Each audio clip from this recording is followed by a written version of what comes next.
detective, thrill me. Thanks for joining us again. Week 3 of Thrill Me Podcast, Octoberfest, Jared. We've gone for something new here, directly released to Netflix a week ago. It's called There's Someone Inside Your House. And what have we paired that with, Jared? Well, we decided to slightly break the rules.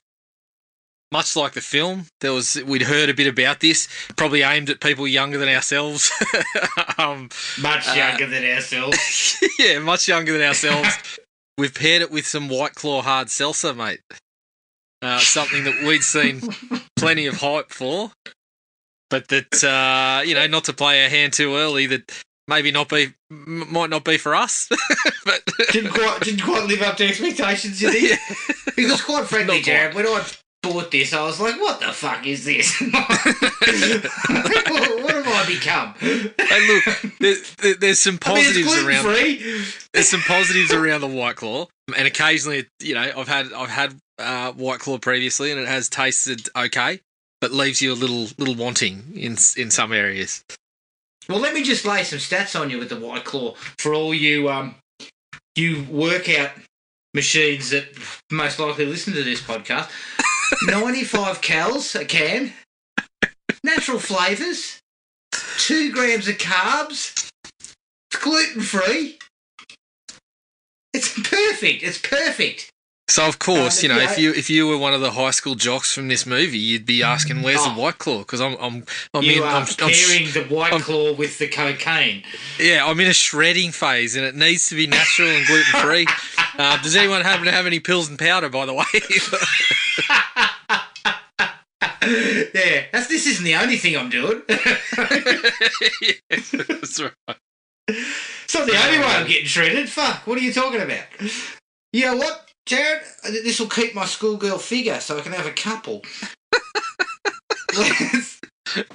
Let's pop this puppy. Get yourself a couple of rock hoppers, mate. That's what you need to really kind of fill out the figure. Well, yeah, fill out the figure, and if you want to do this podcast by yourself, because I'm engaged with a few too many rock hoppers. So let's give this thing a try, eh? All right. Oh, God. Excuse me. Well, obviously pretty good then, mate. Looks good on the outside. Well, I ended up with black cherry. Whew. Which I wasn't you particularly... might get lucky. Give us a quick critique of the black cherry.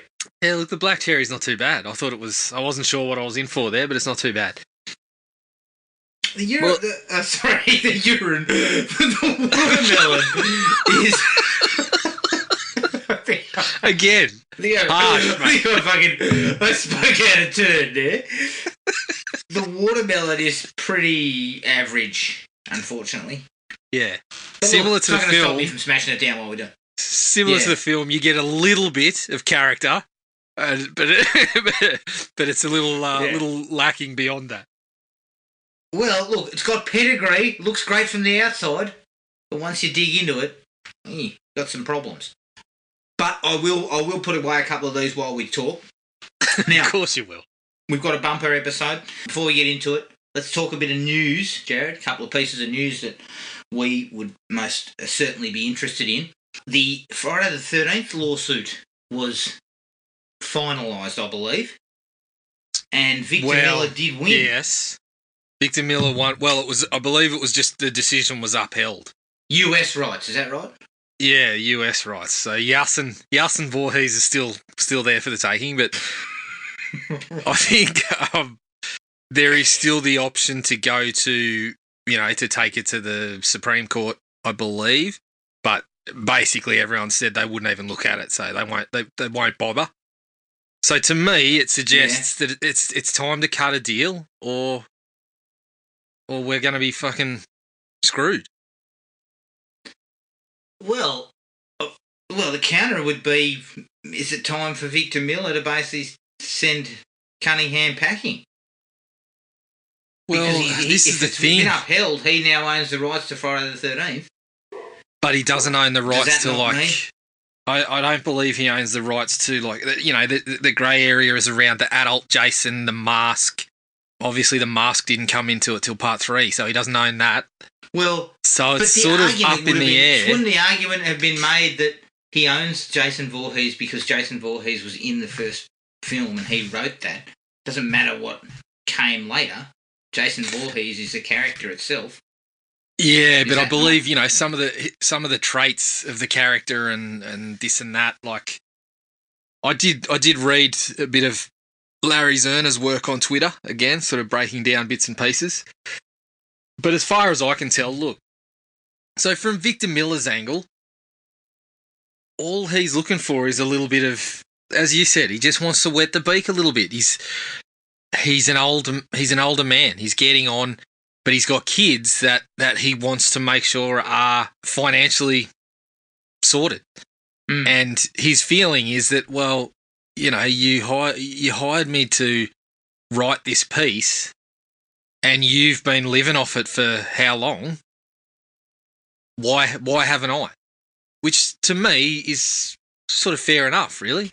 There's all these horror stories of, people like the creators of Superman and people that got tied up with Bob Kane that got cut out of Batman and stuff like that they've gradually been sort of trying to cut agreements with. And let's be frank, if Sean Cunningham was a decent bloke, he would have come to Victor Miller years ago and said, here's your stake. A small percentage, but yeah, it should look after it. It should look after you. But it's exactly what goes on with all of that stuff, mate. Yeah. As soon as the fucking thing becomes successful and there's big money involved, these people become basically fucking subhuman idiots. Yeah, that's right. Like they suddenly start going, hang on, I can't give that money away. Yeah, exactly. There's plenty to go around. I think I'd be looking at Sean Cunningham as well and thinking, well, you're I've got a respect for what Sean Cunningham has done, but essentially he's a middling sort of talent who has been looked after for years by this franchise. And now, so are his kids, Like, his kids have got opportunities, or at least one that I know of has got opportunities because of the franchise. So it's fucking fair enough for Victor Miller to be looking at it going, well, I wrote the damn thing. Why aren't I? Yeah, that's fair. So I'm actually kind of quite happy that it was upheld. Yeah, same with me. Because I think he deserves his time.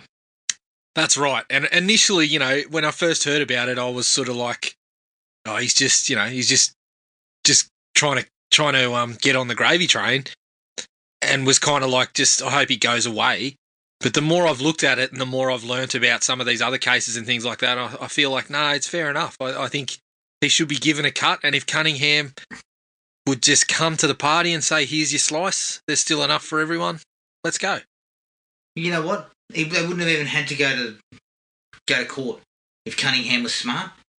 But that's right. It seems like he's just too... He believes in his stance, which doesn't sound like it stood up to any scrutiny. And he's now possibly going to lose the rights to it. Well, if it was me, if I was Sean Cunningham and I was in that situation, he was smart enough to see the game coming along that he tied Friday the 13th into, saw that it was a nod to Friday the 13th and said, hang on, let's make it Friday the 13th. I would have looked at that and said, this thing's gotten millions of players on board. People that never heard of Jason before are playing this game, and this comes up. I look at it and I talk to Victor Miller and I say, what do we need to do? Because we've got an opportunity here, and if we miss out, we miss a golden chance. And I feel like he's done that. I feel like he's missed an opportunity to get right on the back of the game, put a movie out there that was going to be successful. And in the thinking of that, it's like, well, if I fight this lawsuit for 20 years, I miss that chance, and how much more am I missing in that time? Whereas if you cut a slice, you say, yeah, I get a bit less cash, but we're going to make more altogether because we've got this chance here to get back on the field, basically. Yeah. The good thing is it might open up some movement with the franchise, maybe. Mm. We might get a film sooner. Let's hope so. Let's hope so. The other piece of news, which is another interesting one, is the reboot of Hellraiser, which I believe has just wrapped filming, if I'm not mistaken. They have cast a female in the role of Pinhead, which I'm kind of pretty cool with. Mm. I'm happy with that approach. Of all the horror movie kind of villains, because it's coming from hell and there's all that supernatural sort of stuff to it, it works either way in my mind. Well, at the yeah, end of that's the day, right. It's going to come down to how good the quality of the acting is. But you do it right, I think it can work either way. I don't think it matters if it's a male or a female. Yeah, I agree. I think it's one of those ones where I feel like it makes sense. Like you said, there's nothing to say that this demon, coming from the box, coming from hell, has to be male or female. I mean, they've already had plenty of female Xenobites in the mix anyway.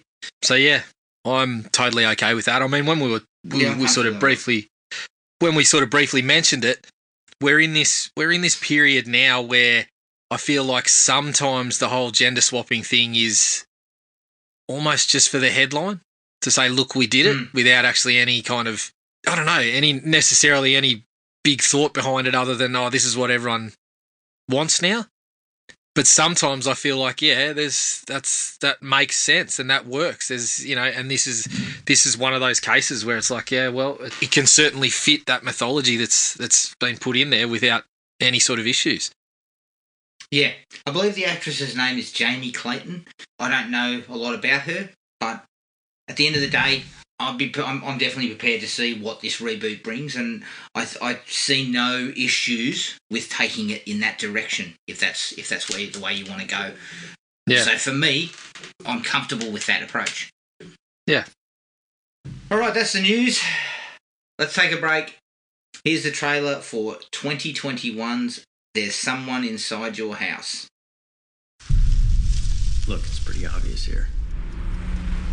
You're a good kid. There's a lot of pressure to be perfect. Sometimes it's easier to be ourselves around strangers than our own friends. You had no relationship with Jackson? No.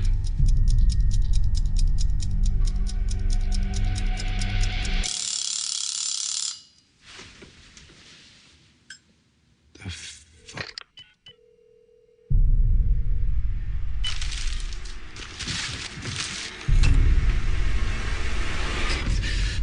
You're in my house, so I can legally kill you! This isn't who I am, this isn't me.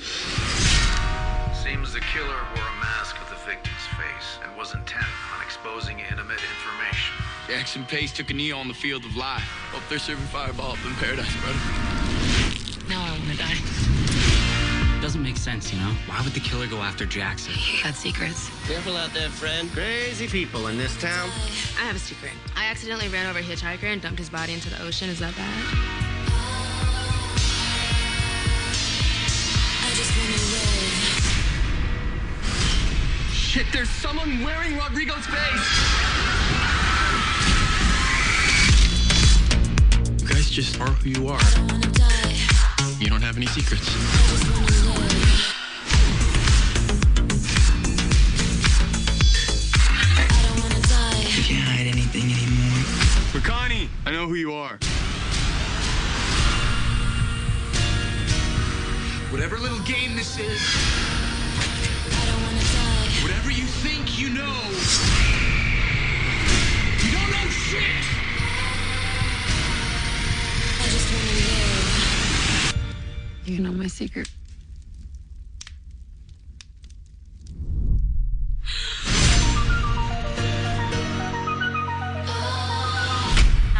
Hi, the killer's here. He's wearing a mask on my face and he's forcing me to record offensive hate speech and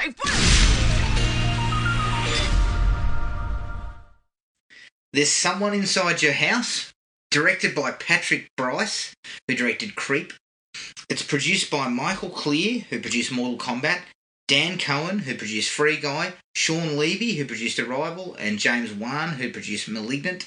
The screenplay is by Henry Gayden, who wrote Shazam, and it's based on the novel by Stephanie Perkins.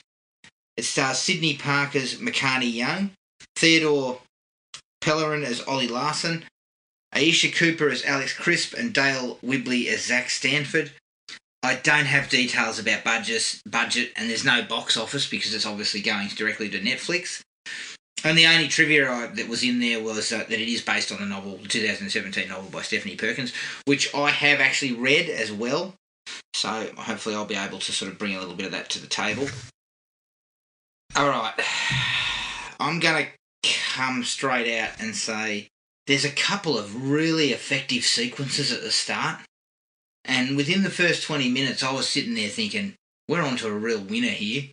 The opening sequence specifically is fantastic. But then we meet the characters and we get bogged down in all that for, quite frankly, about 45 minutes or something. And by that stage, I'd kind of lost the enthusiasm for the piece. The characterizations are one-dimensional. The teen drama stuff is boring. And when it actually finally gets to the killer's reveal, it was just kind of so anticlimactic. I was just like, oh, well, let's get this over with. Strangely enough, it takes some changes to the source material, but the book's got similar issues. I gave it 2 out of 5. Mm-hmm. Yeah, I was right there with you. 2 out of 5 is where I finished up. Yeah, you're right. There was certainly some things early on that had me pretty excited for what was coming. It felt like it was putting together some really nice slasher elements early on. And then when you first sort of start meeting the kids, it was kind of like, okay, well, we kind of got the group of outcasts and misfits, and they started to look like they were going to cover some interesting territory, like the gay guy on the football team, how that environment was going to work. Yeah. But it all just fell to the wayside, and all these characters that at first looked very interesting ended up being, it was almost like the broader representation and these situations early on were like the character. They expected that was the character, and that was going to make it a bit deeper and whatever, and it just didn't, because once you introduced them, everyone just fell by the wayside. Some of those things were never even touched on again. And so, you know, as we go along, obviously we're going to get into spoilers later, but as we go along, it became pretty apparent who the killer was at a certain point. Oh, yeah. And you just kind of look at it and you go, why? And then when he tells you why, you're like, oh, okay. And it just, it just fell really flat towards the end. And as you mentioned, they didn't even load up on the slashery elements, which for mine were the most successful part of the whole thing. Oh, no doubt. No doubt. It felt like they felt the characters were more interesting than they actually were. Yeah, definitely. Which, again, and we've had this conversation many times, Jared, there are people who have read this script in the production office. Are you telling me that none of them are going, you know what, some of this is pretty boring. We need to throw in a couple more kills. Yeah. You know, like the good old days of the 80s slashers, the Fridays, mate, where Tom McLaughlin would take you a Friday the 13th Part 6 with 13 kills, and Frank Mancuso would go, we need 4 more. yeah, that's right. Yeah, I think because Frank Mancuso knows that's what your audience wants. I think we could have got a Roger Corman to have a fucking flick through this and say, hey, I can tell you what you need. You need a little more blood. Roger, stop. You need a party with a girl strip off. Yeah, you know, but I agree with what you're saying. The slasher stuff was very effective. Yeah. There are a couple of sequences in my likes that were straight slasher, and they were fucking awesome. Yeah. They were really well directed. They were creepy. They actually had tension. But then you think, oh, these characters, and look, we'll get into it in a minute. Just a side note, I had also been talking this film up with a good mate of mine. And a shout out to Shannon, who's a good mate of mine, and she's a big horror fan. She watched this as well and gave me the skinny on her thoughts. She gave it 2 out of 5 as well, and had very similar issues to me. So I don't think it's been overly well received. No. When we first got introduced to the characters, I was looking at it going, hey, this looks like it's going to be, a bit of an imitation of Scream. But yeah, it looks like it's going to be all right. If this is where we're going to go with it, it's kind of a modern sort of casting of characters. But I couldn't believe how little any of them got to do. Look, let's get into it, because there's some shit to be discussed in the dislikes, I think, where a lot of us will probably come up. Yep. As far as likes go, I think the premise is solid. Teens, all with secrets, being killed off. It's a little bit derivative, similar to something like I Know What You Did Last Summer, but I think it had a decent enough hook. Yep. To open up, and the perfect kind of hook for a slasher film. Yeah, absolutely. I thought the same. As you said, derivative. You could see the sort of I Know What You Did Last Summer, so kind of everyone's got a secret sort of thing, but the opening had me thinking, well, I'm okay with that if it's going to be as sort of stylish as that opening scene was. I felt that did a really good job. And that's my next like. The opening sequence is fucking awesome. Yeah, I liked it. The way it builds the tension. They move things around the house. They constantly keep you on edge because you don't know what's going on. The egg timer's there. Then he wakes up. He goes to sleep for a while. He wakes up and the phone's gone. The car's gone. The egg timer's been moved. All those things are happening. And there's some real tension in the air. Mm. Yeah, I liked it a lot. And the way he kind of walks through the house and sees all the pictures, and you get a good, quick sense of what he'd done. Yeah. Got a little thing to mention about the pictures, but the idea, I absolutely loved it, how he's walking along and, we're sort of seeing what happened unfold without great detail. We know, okay, it looks like they made it pretty clear, okay, it looks like a football team together. It looks like some sort of, I thought hazing when I saw the fucking bag on the head, and something's gone very wrong. So, yeah, I really liked the way that played out, that you got that story through the pictures, and the whole time we never let up on him sort of working his way into that situation. So. Yeah, and then, of course, having his Achilles tendon slashed, which is one of my... it makes me cringe every time I see that kind of thing. Well, he got the juice, didn't he? He got both of them. Painful, yeah, he got them both. And the shot was painful. excellent.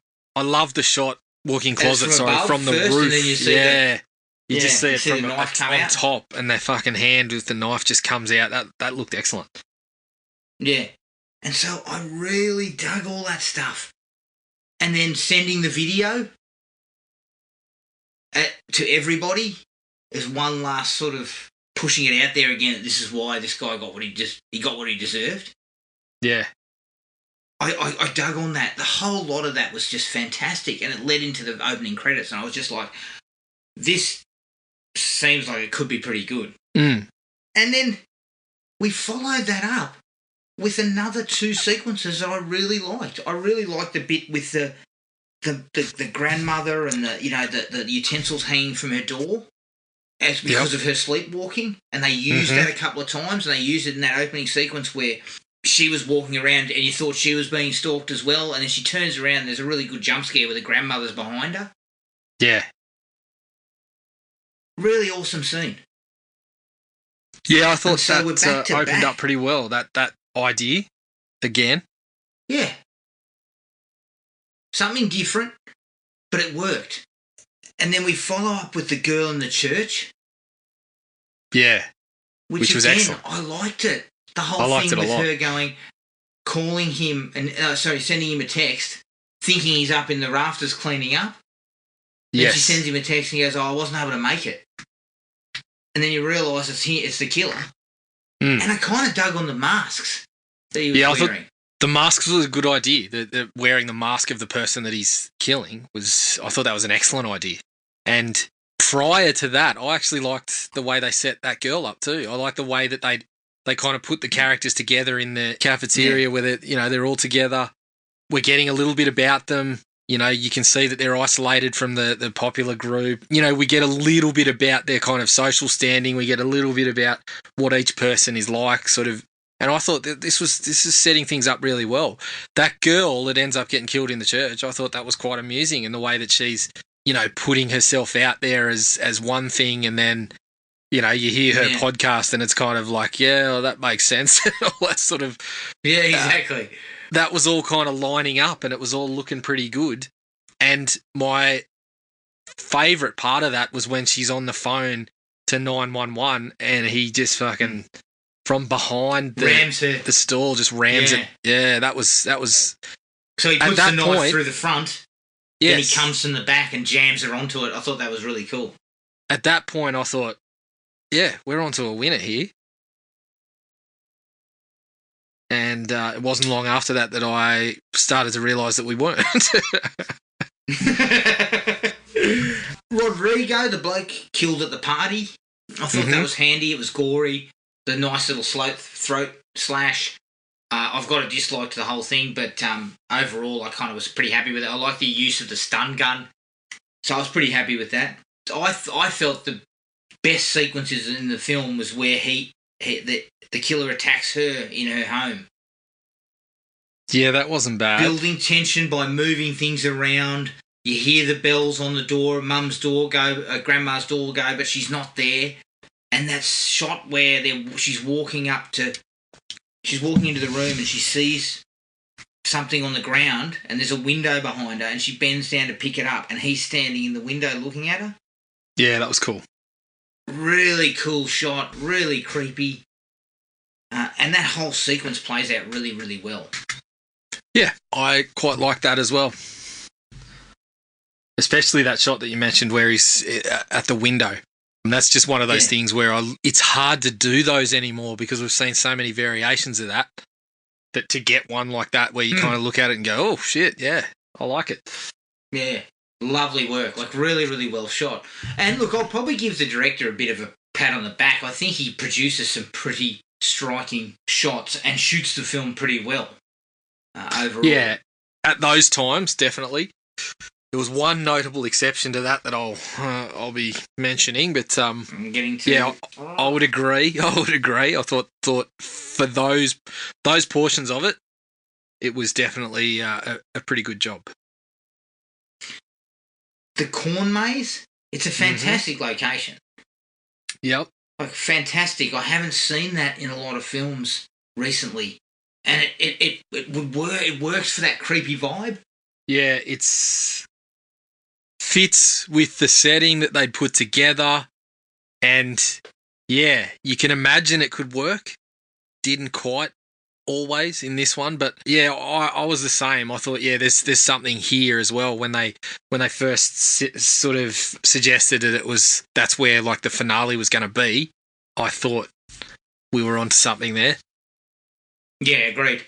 I did like the killers shoving that sword basically through that guy's face, straight up through under his chin, through his head. Yeah, like that. Happy with that. Again, possibly too little, too late for me. Yeah, but I liked it from a gore and a kill perspective. Yep.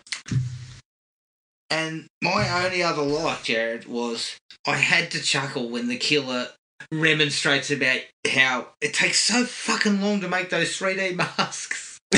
Yeah, I'm sure it does too. Like, takes forever.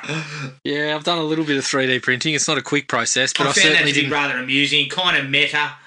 You know? Yeah, certainly didn't have to use the 3D modelling software that they showed very briefly, where it was taking the picture of the people from the yearbook and then fucking putting the whole thing together from there. Oh yeah, God. But I thought it was a funny and kind of light jab at the whole thing. Yeah. Yeah, definitely. Did you have any other likes? I only have one more that I cannot believe that you went past. Was it a fart gag? Well, No, it wasn't a fuck gag. But if there was one, please enlighten me because I'll go back and watch it. No, there wasn't. But when we first get to the school, and there's one of the other blokes on the football team giving a speech about Jackson. Oh yeah. Oh, I was loving it. Like when he kicks it off with singing. he starts singing, but prior to that, he kicks it off with Jackson Peace took a knee on the field of life. But damn it, if he didn't love every day like it was the fourth quarter, and I'm sitting there just cracking up, going, "Yeah, I like it. It's good." Yeah, true. That was quite that was good stuff. Cracking it. I believe the song he starts singing, it appears to be the team football song, but he's putting a kind of somber spin on it. Oh no! Yeah, it's ball quality mate. Music. Absolutely. Yeah, that stuff was gold. Good on you, cockhead. All right, okay. Into the dislikes. I mean, the characters are so thin. I'm like you. When we first meet them in the cafeteria, I thought it's an interesting, eclectic group. Yeah. And we could get some real mileage out of this. But once we get to know them, they're nobodies. All of them, including her, including McCartney. Yeah, she just gets nothing other than her secret. And everyone seems to have their character defined by, oh, here's my little secret. But it doesn't really work for any of them. No. And the whole romance with Ollie takes up far too much time, and I don't know, maybe it's not a great performance, but it's really poorly sketched, and he just seems to, all he does, his only characteristics are he gives brooding looks and he wears a leather jacket, and that's about it. Yeah, and this is the thing. We set up all these characters. We set up the rich kid who's a disappointment to his father. We set up the gender fluid character. We set up, obviously, the main character has a fairly hefty secret that is weighing it down, but we don't get anything for any of them beyond that. And then even, as you said, she gets hooked up with Ollie, and we're focusing on just this regular old teen relationship without the baggage of it all, really. I mean, they try to touch on it briefly, but it doesn't have any impact whatsoever. So we get into this story, and none of these things that they've put together actually kind of seem to pay off or to go anywhere. Agreed. You talked about the gay football player, but not much happens with him either, which again could have been an interesting angle. Yeah, absolutely. And I also, there was this one moment where they take the piss out of the football players, and this is where I thought we were going to go. I thought every football player we see early on is, like the guy Jackson that gets killed, who's clearly just a shit bloke.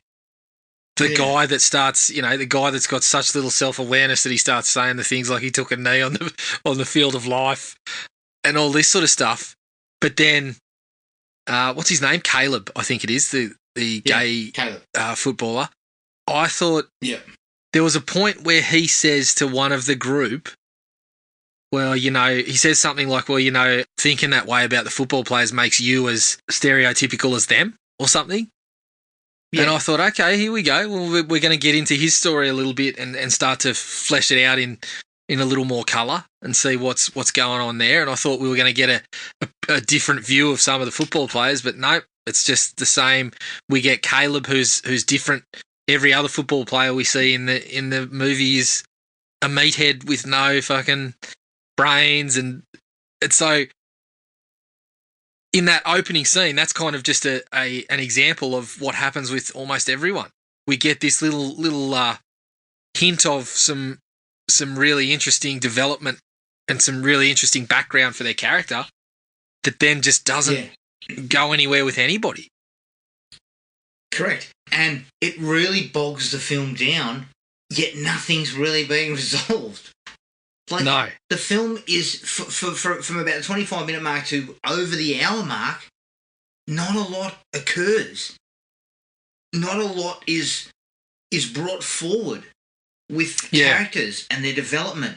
And one of the big problems with a movie like this, especially when you actually do go with a mystery element. Now, I will, spoiler alert for anyone who hasn't read the book, and if you're actually willing to read the book if you've seen the film, the book doesn't have the mystery element.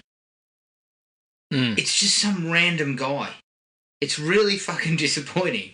Yeah. And so the movie wisely rectifies that because it knows nobody's going to be real happy with the fact that it's just some random dude.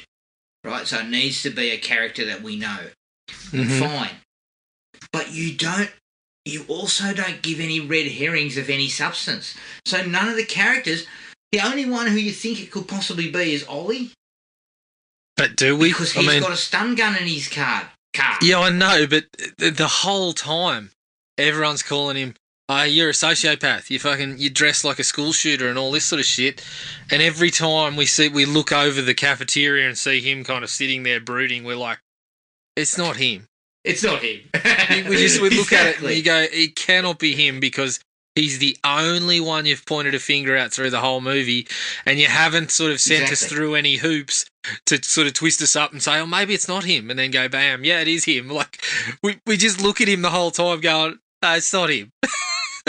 Yeah, and you could have played with them. Caleb could have been a suspect. That other dickhead footballer could have been a suspect. They could have put some work in to make them suspects. Well, wouldn't that have been natural? It's like this guy died and we found out he beat you up. So we're looking at you. Well, they tried to go that. They mentioned that once, and that's it. So if you're trying to lean on that and say, oh, no, he was a herring. No, he wasn't. Because you never put him in a position that we might think he did it. I mean, I never thought he did it. No. I didn't think any one of the characters did it.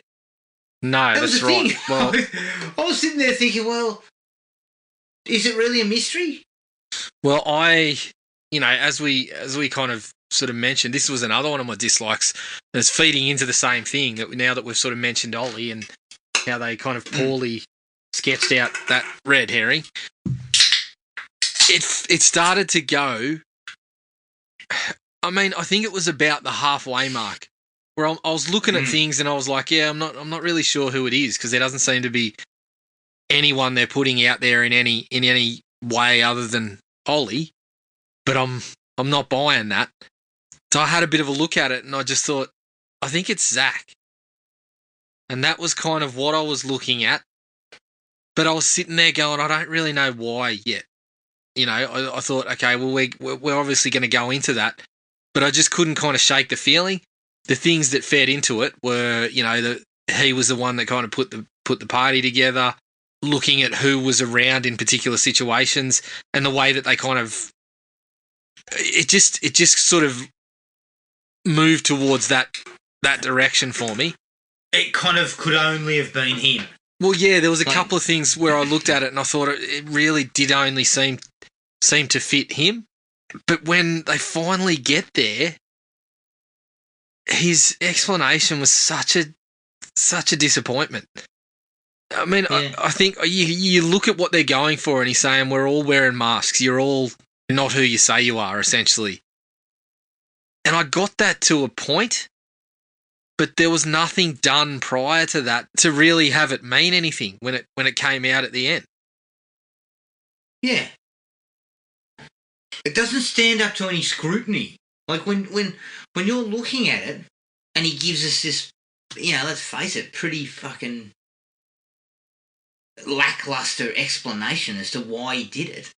It's just like it's kind of like, all right. Well, like you get to the end and you're very much, it's a letdown. It's very anticlimactic for me when he took his mask off. I was just like, oh, that guy. Oh, right.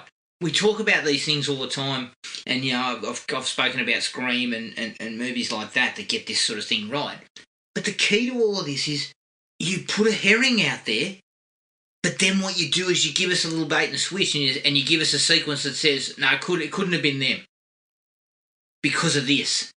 Just like Scream, you know, it couldn't be Billy. He's dead, but he's not. You know what I mean? Like. You take those herrings and you slowly kind of try and tell us that it's definitely not them. Well, right? The other thing you do is This movie doesn't do any of that. Well, let's. I mean, number one, let's not pretend it's easy, because it's not. There's a reason why only certain films get it really right.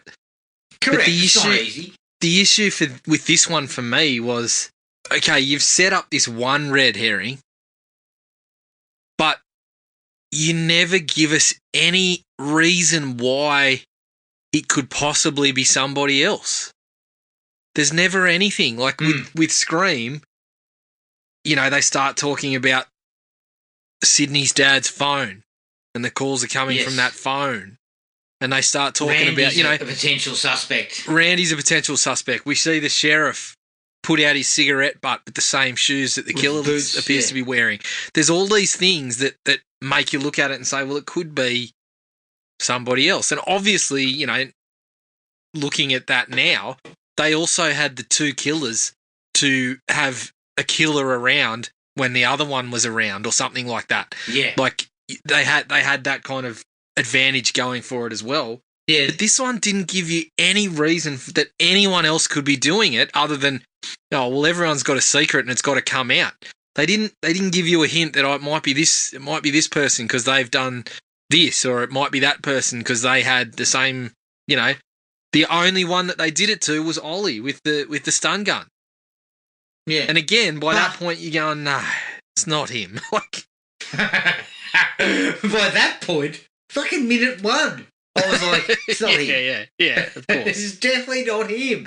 Yeah, because you're lingering on him. The moment you shoot him, you linger on him. He gives you a look of, I'm a psycho.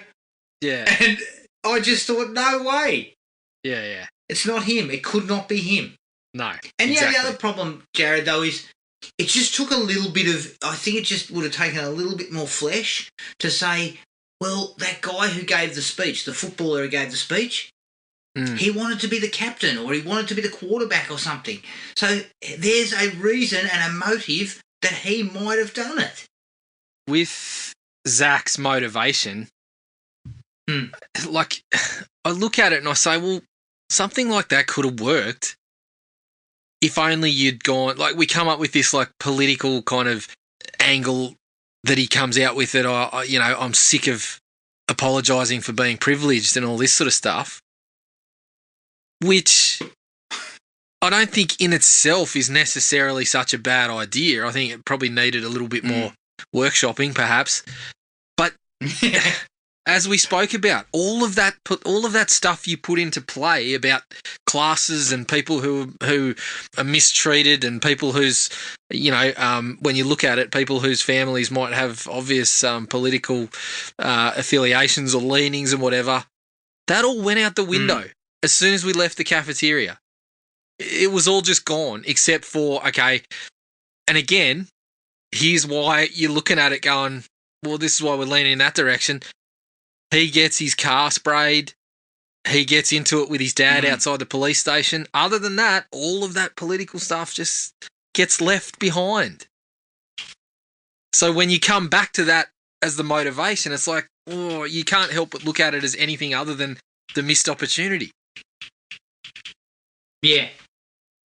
There was chances. Like, the film feels it feels like a first draft. Like, there's some good things in there, and there's some potential, but we didn't mine that potential. We didn't. Another couple of polishes and a couple of drafts might have mined some more of that stuff, and we may have gotten there. Yep. But it just feels really kind of a first blush, and this is where we are, and we'll rely on the slasher element. Absolutely, rely on the slasher element, but have more of it then. Yeah, well, that's right. If you rely on it, seeing dailies, if you're a producer and you're seeing the dailies and this stuff's pretty good, no, you do the Frank Mancuso and you say, we'll have three more of those. 3 more of those, that's right. Yeah. Because that's what you're going to hang it on. I think this movie's kind of bipolar in a sense. It wants to be more than just a slasher film. Yeah. It wants to touch on more interesting subjects, and I appreciate that. I think that's something that, sometimes you don't want to go run of the mill. Sometimes you want to be a bit deeper than that. Yep. But when your script's not there, and your director obviously knows how to shoot slasher set pieces, you load up on that. Yeah, I think so. I think that's kind of, you've sort of raised some good points there about how, why when we saw this, didn't we sort of just look at it and say, well, maybe we should put more of this in because some of that stuff's not working as much. Like, yeah, it feels disappointing in that aspect. But it's the old Netflix bag of cash and bring it back to me when you're done. Yeah. The algorithm says they'll still watch it, and that's all we need. We don't need it to be good. Yeah, well, quite a few people have probably watched it. So Netflix doesn't care about the fact that we're going to pick it apart and say it's not that good. No, because we watched it. What they want is 25 million people watching it or 50 million people watching it. All right. Yeah. That's beautiful. That's perfect. That's all we want. I tell you what, mate, the music didn't work for me at all. We talked about mic drops and things like that.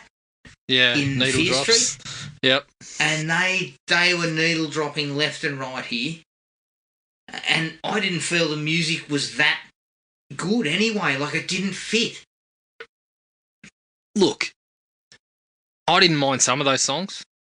But I'm looking at it and I'm like, if you're talking needle drops, I didn't know any of them. I hadn't heard any of the songs, and I'm like, well, I guess I'm not the target audience anymore. I'm well out of the 16 to 20, 23 or whatever you want to look at it. I'm well past that now. So I kind of looked... We're not drinking half a dozen hard seltzers. No, that's right. That's right. We're drinking 4X Gold. We're drinking mud that's been sprayed through a sock. Oh, mate. I was choking down 4X Gold, Jared. That's as far as I'm going. Well, I choked down a 6-pack. I at least had the class to only do 2 of them. Well, I couldn't help myself. $17 for 6. Why not? Yeah, it was squeezing some hops through a sock. Yeah, I couldn't have been. The only way I could have stepped up the class levels is if I had brought a 6-pack of long necks home instead. Yeah. Yeah, what though? I think a 4X Gold's more straining some hops through a jockstrap.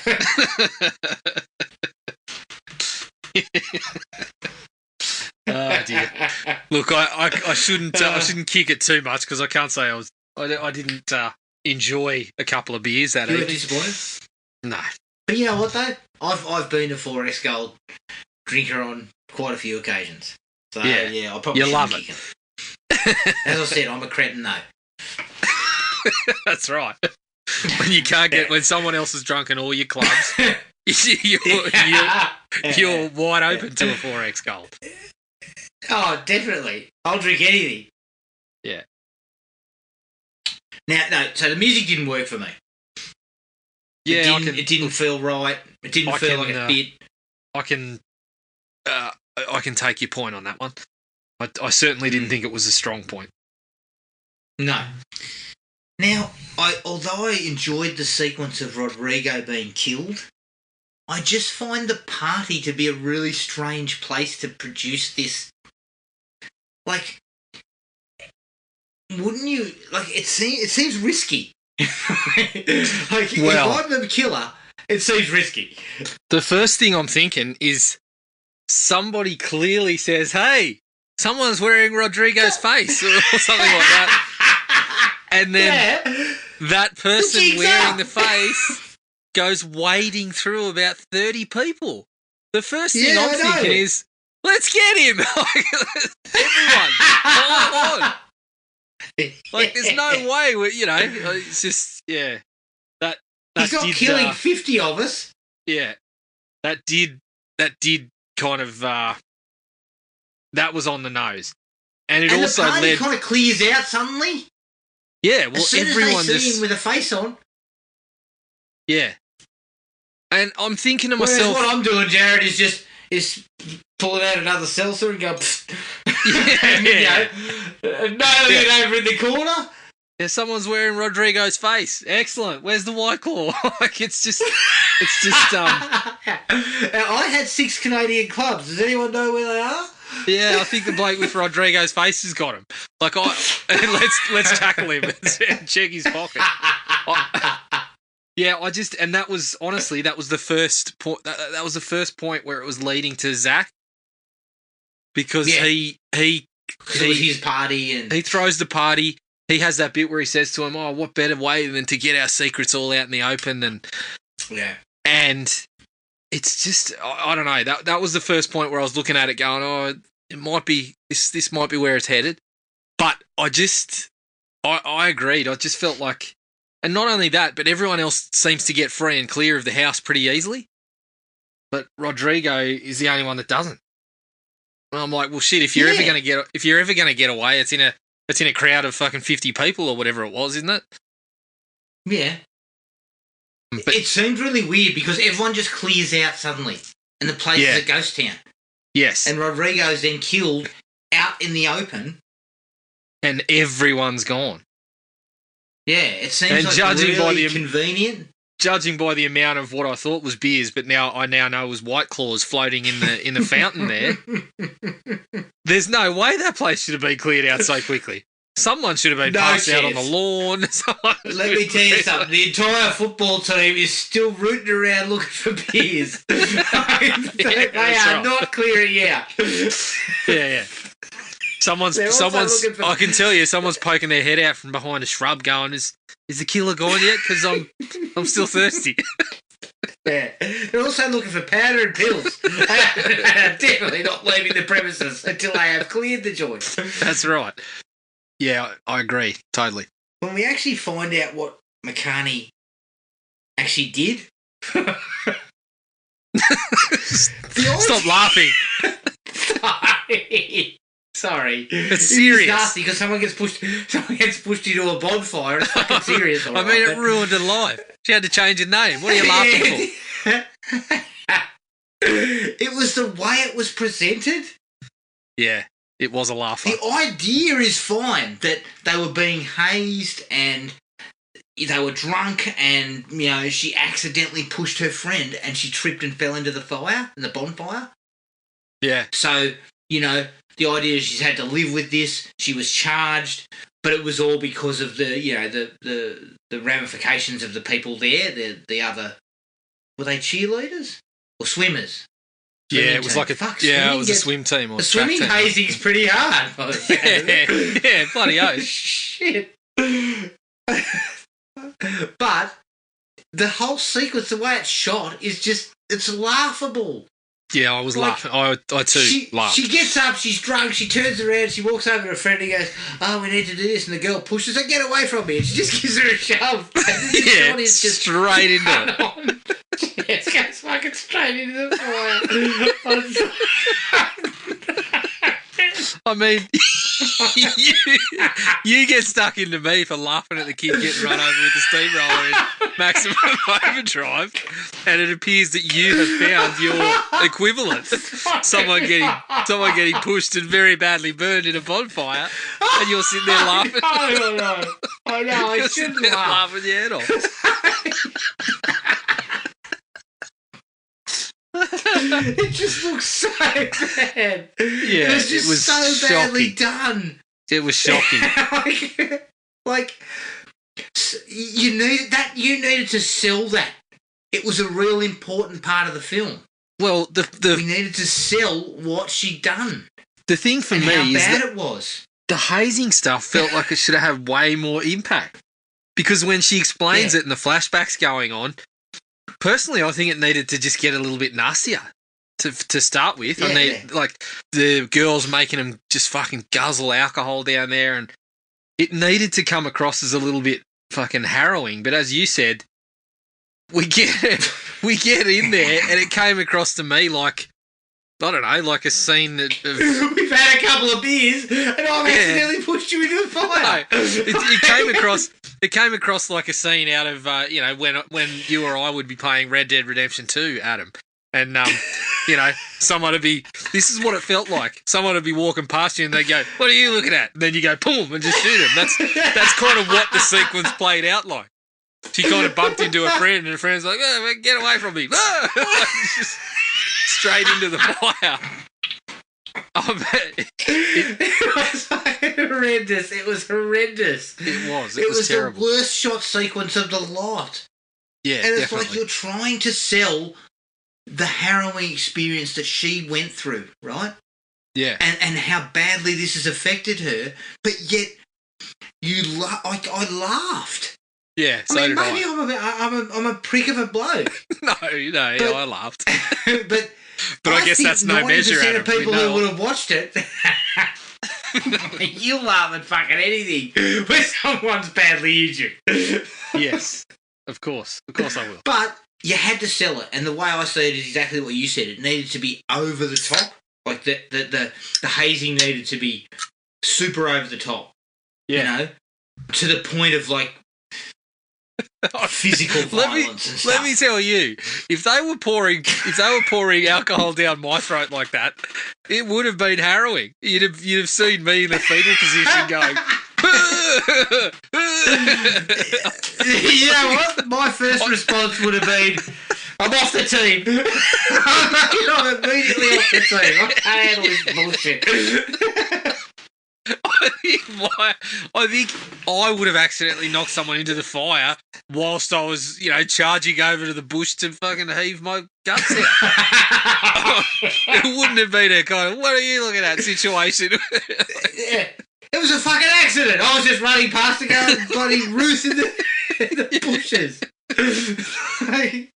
But you know what? That's what it could have been as well. I mean, it was so badly handled, it could have been that. It could have been, it almost had like spoof vibes. Yeah, absolutely. Like something you'd see Frank Drebin do. Yeah. That's what it did look like that. It was really poorly done. If it was me, I'd have been stumbling over to you going, "We need to get out of here," and then spewed and accidentally knocked you into the fire. Like, simple as that. And everyone would have had sympathy for me. They would have seen that. Well, let me tell you something, mate. If I'd have drunk that much piss, I probably would have preferred to be knocked into the fire, so this could be over with. Well, you'd go up pretty quickly, I'd imagine, with that amount in the system. Yeah, I'd have been coated in alcohol. Yeah, exactly.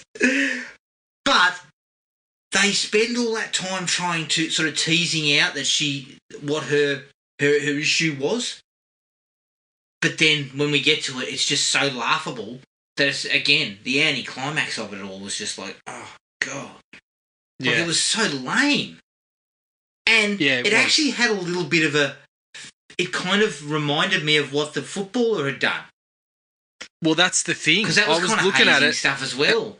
And I felt like, where's the parallel? Because it's almost the same, looked like the same sort of situation. I thought they would have paralleled it in some sort of ways, but again, nothing.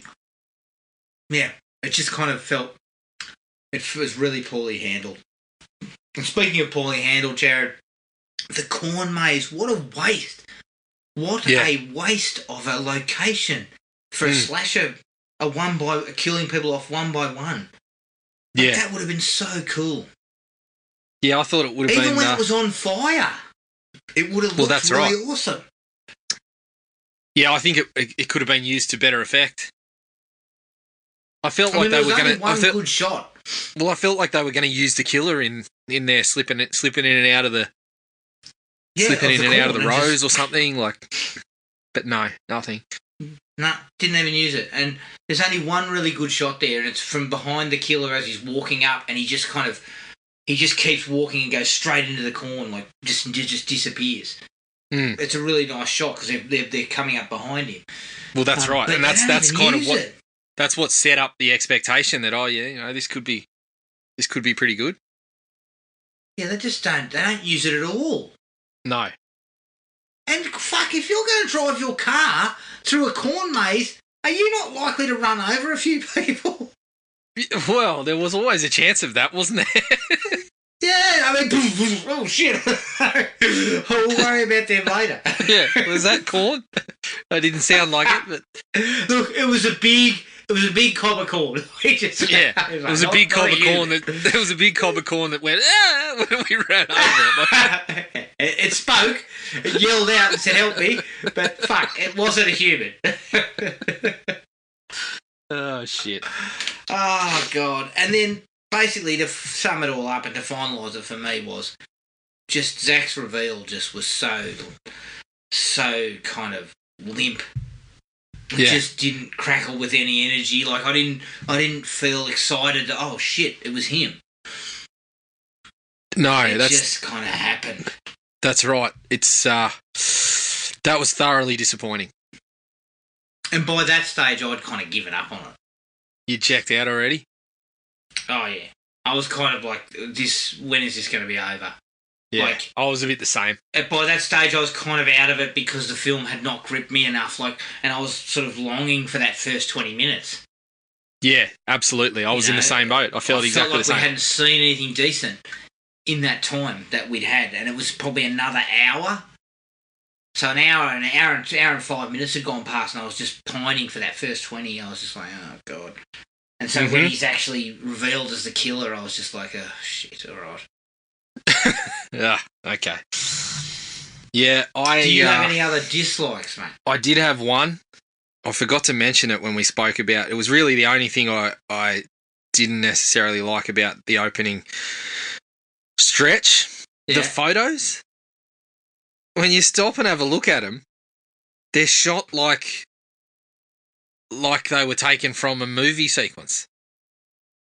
Right, not or from from point of view.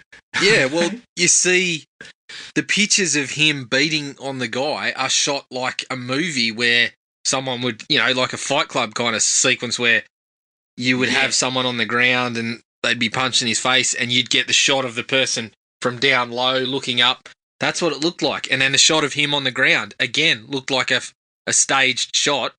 It didn't look like... I thought the photos should have looked like, let's get, the actors together and we'll get someone with a camera. We'll get someone actually with a camera just taking photos while we're doing it and chuck them up as the pictures. Yeah. But they all looked like they were staged from a movie. I just couldn't get it out of my mind when they show multiple pictures of it. I'm looking at them going like every single one of them. It was a little reminiscent of, the picture of Jason on the newspaper. It took away from that sequence. Exactly. And it took away from that sequence because that idea was such a cool idea. Yeah. To showcase the pictures being the story that we knew he had done something wrong. Yeah. I just felt like it just took away slightly. In this day and age, it'd be a video, wouldn't it? And it was a video. Well, there was a video, and I thought it would have just been like screen grabs from the video or something. Because the video I'm assuming wasn't... that's what I would trying to go with, I think that was the video wasn't fucking multi-camera. It wasn't fucking... It probably wasn't going to be like a 4K kind of setup, well-directed, sort of... But that's exactly what the pictures look like. Yeah, exactly. It took away from that. It was the one thing that took away from that scene. It was the one thing that I looked at in those particular sequences, and I was just like, ugh, I would like you to redo that, please. Yeah, agreed. Resubmit. You got anything else? No, that was we pretty well discussed the things that I was a little upset about because it certainly was in recent memory. It was one of the big ones for me that stood out as I really thought it was going to be a really good viewing experience 15 minutes in, and she took a sharp turn. It's funny because I wasn't all that impressed with the book, but my hope was that the filmmakers would take a slightly different tact. Yeah, and they did to some degree, but then they left in all this character wank that was also in the book that didn't work, and it didn't work in the book. It didn't work in the movie. You needed to look at it a little bit further about how to go forward with it. And as I said, I think it feels like a bit of a first draft. Yeah, I think that's fair There enough. was good ideas and there was interesting things that they were trying to touch on, but they never got to them because it wasn't polished again. So, I mean, that's my take. I might be wrong, but I mean, in this day and age, when you've only got one writer on a project, that seems strange, you know? Yeah, you didn't have someone else come in and rewrite 75% of the movie, only to pass it off to someone else who rewrites another 50% of the movie. And by the end of it, we've got we've got characters that no longer exist. We've got magicians that were fucking mucking around with Michael Myers. We've got all sorts of business going on. Exactly. But look, there's someone inside your house. Quick thank you again to Shannon for giving her thoughts. I'll probably have to apologise. I should stop talking these movies up because I talked this movie up a fair bit, and look, it wasn't great. So I probably should keep that to myself in the future. But what are you doing if you already knew the book wasn't all that great? You tossed out, this is going to be a cracker. I had high hopes, Jared. I told you. Did you at least mention? Look, I've got high hopes for this, but judging by the book, there's a couple of hurdles to overcome. I think I said at the time the book was all right, and the book was all right. It was all right, but I was hoping that the filmmakers would take a slightly different spin on it. And although they did some things differently, they didn't really flesh out and fix some of the real problems. See, look, you need to verbalise that early. You need to verbalise. I should stop talking because there's a couple of problems that they might need to fix instead of walking in going, "Hey, get a load of this. It's going to be bloody awesome." Strangely enough, I've been doing that wrestling for Halloween Kills too. So fuck. I put the kiss of death on that as well. Oh shit. You can find us on iTunes, Spotify, Podomatic, and anywhere else you get your podcast. Our email address is thrillme@iinet.net.au. We're on Facebook at Thrill Me Podcast Australia, Podomatic at thrillme.podomatic.com, and Instagram at thrillmepodcastau. Our next episode, week 4, we're going to go to Sorority Row from 2009. It'll be interesting to see what we pair that with, Jared. That's a college film, so something that we would have been drinking back in our halcyon days. Well, yeah, it is at university. It is a college film that's a few years old now, so it's probably more our vintage. And I was thinking maybe a sack of goon. A sack of goon or a bottle of passion pop. Because that was the kind of shit I was guzzling back in those days. Well, I was thinking 4 bourbon and cokes that you flip a coin. And the RSL for $7? Yeah, I was thinking more of the old toss the boss days, where if you flipped a coin with the bloke serving the drinks, and if you won the hand, you got it for $2 or whatever it was. Yeah, good old days. Yeah. So it'll be interesting to see what we pair it with. It won't be this 95-calorie, gluten-free stuff that we're currently on. So it'll be interesting to see what we go with. But until then, take it easy, and we'll catch up with everyone later. Cheers. Find the podcast at Podomatic or on iTunes. Don't forget to rate and review. Like us on Facebook at Thrill Me Podcast Australia, or contact us at thrillme, all one word, all lowercase, at iinet.net.au.